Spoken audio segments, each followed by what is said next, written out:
Audi Grand Sphere Concept previews new flagship EV to succeed A8. The second of three Audi Concepts, Grand Sphere aims for new type of luxury class. Customer.Audi has revealed the second of three new concepts it plans to show in 2021, with this Grand Sphere due to make its debut at next week's Munich IAA Motor Show.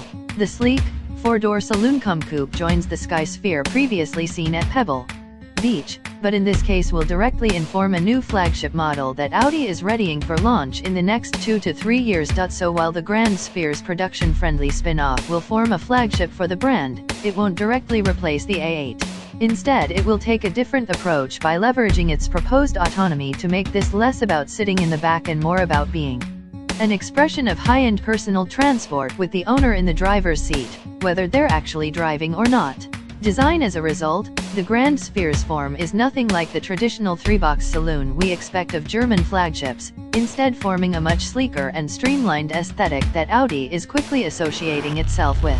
Its proportions, facilitated by the adoption of its PPE platform, are not typical of modern EVs, and differ from the norm of the short overhangs and cab-forward design language being employed on other high-end EVs such as the Mercedes EQS and Lucid Air.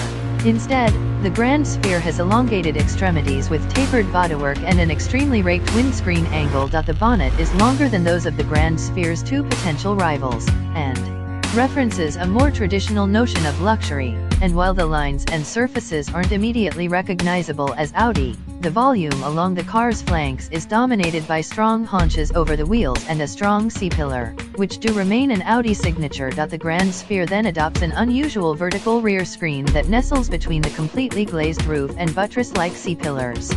This mimics the silhouette of a luxury fastback, yet is constructed from an altogether more interesting intersection of both material and shape.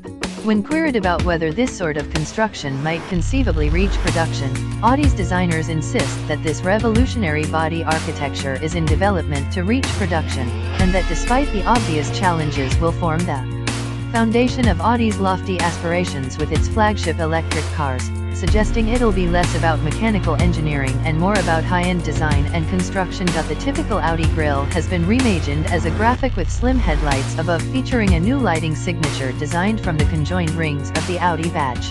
We expect this new graphic will be found on future Audi models as all brands grapple with the challenge of creating visual distinction in a sea of daytime running lights and illuminated grilles. Powertrain and chassis. The Grand Sphere concept is, typically, electrically motivated and comes with a built-in autonomous capability, both of which will feature although Audi projects that the more substantial Level 4 autonomy won't be in use until later this decade. Its production-ready realization will run on Audi's new PPE platform that's been co-developed with Porsche to serve C to E segment models in a similar way to what MLB Evo does for its combustion models. This Grand Sphere will be its apex model, though, and as such features a 120 kWh battery pack, the same size as in Merc's new EQS, and two electric motors that produce a combined total output of 710 bhp and 708 pounds-foot of torque.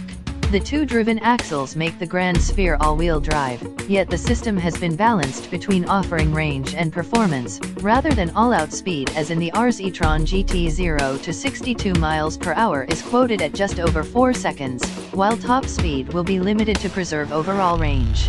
That range is quoted at 466 miles for this concept, which will set a target for the production model. The Grand Sphere shares its 800V electrical system and 270 kW peak charging capability with the e-tron GT, and will be capable of providing a theoretical 186 miles of range in just 10 minutes.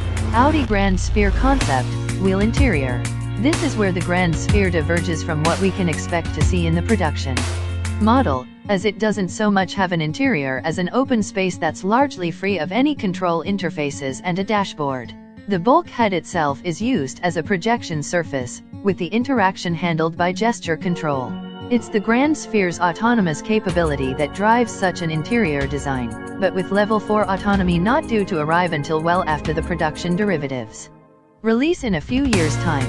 Production models will almost definitely adopt a more relatable interior layout, inclusive of a steering wheel. The concept still has a small steering wheel and information display that reveal themselves when self-drive mode is selected, but the interior's design philosophy is cognizant of the more aspirational technologies in